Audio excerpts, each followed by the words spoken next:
കുട്ടികളെ, ഇന്ന് ഞാൻ നിങ്ങളെ മറ്റൊരു പുതിയ കഥ കേൾപ്പിക്കാം.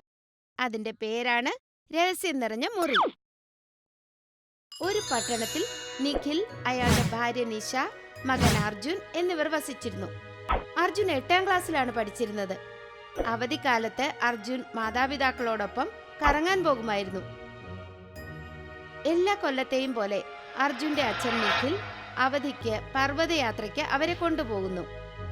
അവർ മനോഹരമായൊരു പർവ്വത പ്രദേശത്തെത്തി താമസിക്കാനായി ഒരു ഹോട്ടൽ ബുക്ക് ചെയ്യുന്നു.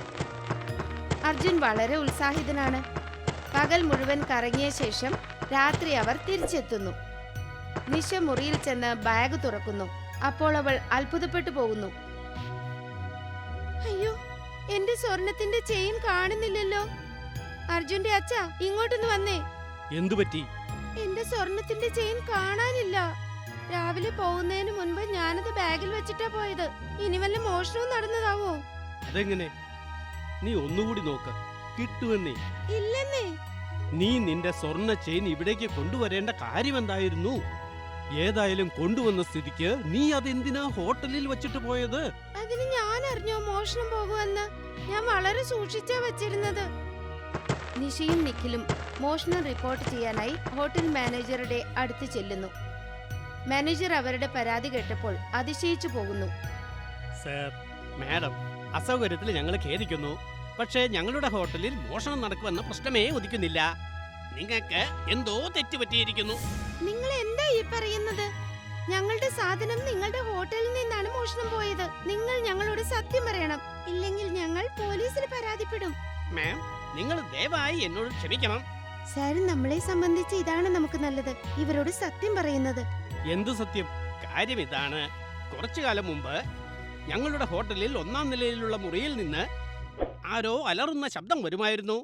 എന്നാൽ ഞങ്ങൾ മുറിക്കുള്ളിൽ ചെന്ന് നോക്കിയപ്പോ അവിടെ ആരുമില്ലായിരുന്നു.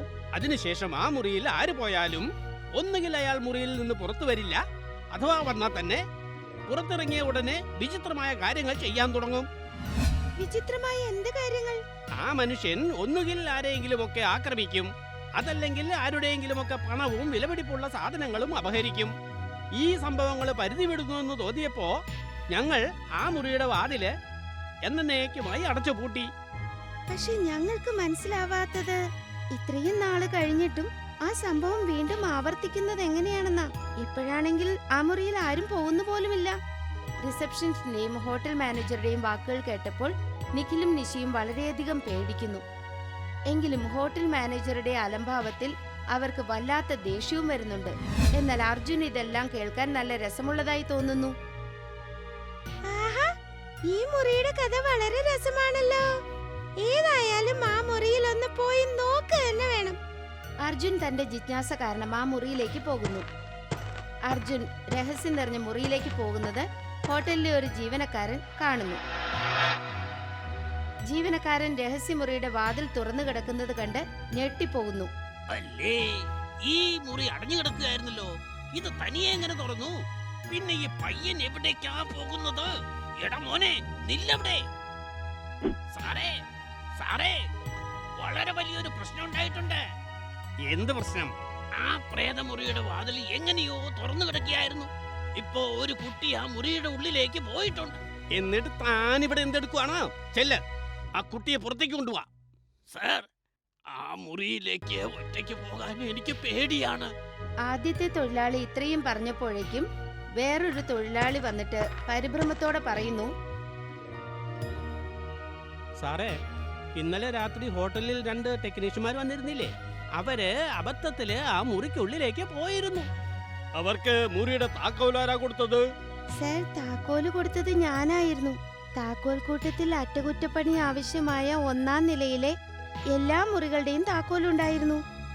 എനിക്ക് തോന്നുന്നത് അവർ 2 പേരിൽ ആരെങ്കിലുമാണ് ഇത് ചെയ്യുന്നതെന്നാണ്. നമ്മള് പെട്ടെന്ന് എന്തെങ്കിലും ചെയ്തേ ഒപ്പൂ. അർജുനും ആ മുറിയിൽ തന്നെയാണുള്ളത്. നമുക്കും വേഗം ആ മുറിയിലേക്ക് പോകണം. അങ്ങനെ പെട്ടെന്ന് എല്ലാവരും ആ മുറിയുടെ ഭാഗത്തേക്ക് ഓടുന്നു. എല്ലാവരും മുറിയുടെ വാതിൽ തുറക്കുവാൻ വളരെയേറെ ശ്രമിച്ചിട്ടും വാതിൽ തുറക്കുന്നില്ല. അർജുനാണെങ്കിൽ മുറിക്കകത്ത് ഒരു ഭിത്തിയുടെ പിന്നിൽ ഒളിച്ചു നിൽക്കുകയാണ്. ഇതൊരു മാന്ത്രികനാണ്. ആളുകളെ തന്റെ ജാലവിദ്യ കൊണ്ട് വശീകരിച്ച് അവരെ കൊണ്ട് മോഷണം നടത്തിക്കുന്നവർ. ഇവന്റെ ദുർമന്ത്രവാദം കാരണമാണ് എല്ലാവരും ഇത്രയ്ക്ക് വിഷമിക്കുന്നത്. ഇവനെ ഒരു പാഠം പഠിപ്പിച്ചേ മതിയാകൂ. അർജുൻ മാന്ത്രികനെ ഒരു പാഠം പഠിപ്പിക്കാനുള്ള വഴി ആലോചിക്കുമ്പോഴേക്കും അവന്റെ മുൻപിലായി മാന്ത്രികന്റെ ശബ്ദം കേൾക്കുന്നു.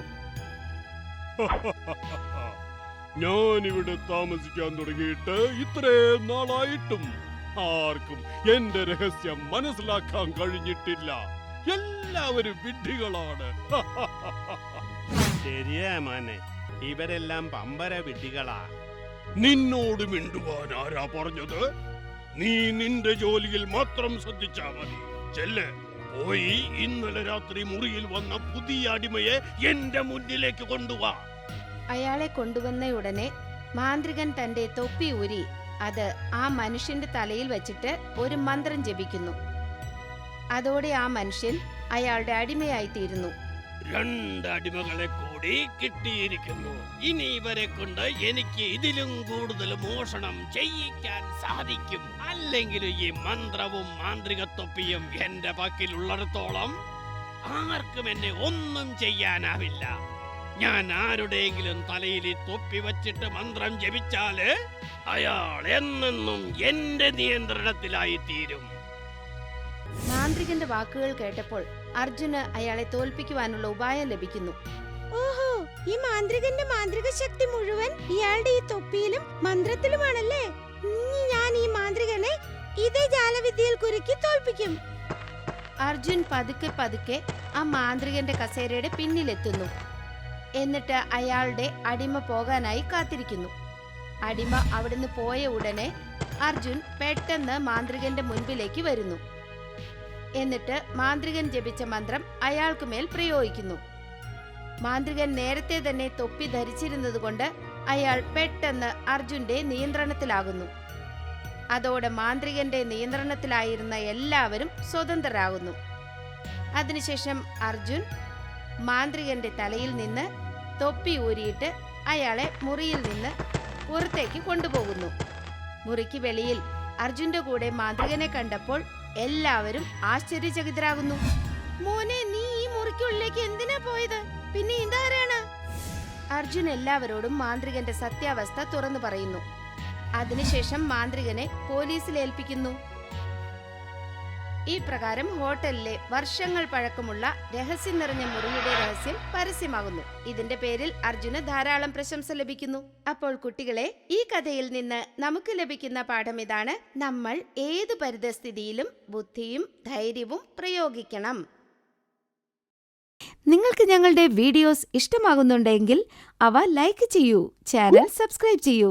പിന്നെ ഞങ്ങളുടെ കാർട്ടൂൺ ഷോസ് ഏറ്റവും ആദ്യം കാണുവാനായി ബെൽ ഐക്കൺ അമർത്താൻ മറക്കരുത്.